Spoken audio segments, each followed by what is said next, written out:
Hi, I'm Mike. I'm Scott. And I'm Mark. We are your Screen Machine product support team, and here's another quick tip. This quick tip, we're going to go over changing screens in your SMI Compact 90 TS. It's fairly easy and straightforward. So what you'll do is you'll back these nuts here off. Same thing on the other side.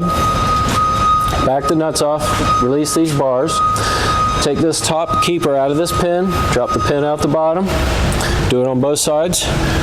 Let this bar slide out of this slot.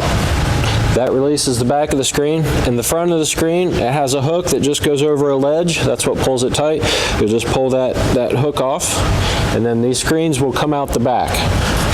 If you're just doing the bottom screen, it'll come out the back. If you're doing both screens, it's easier just to pull them out one at a time.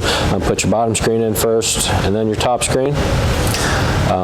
To put them in, just in the front, hook it over the latch, over the edge there, pull it back here, slide your bar in. Now your bar is crowned. It kind of looks like this. It's at a crown. You'll put the point of the crown up into the screen, so it's kind of sitting this way.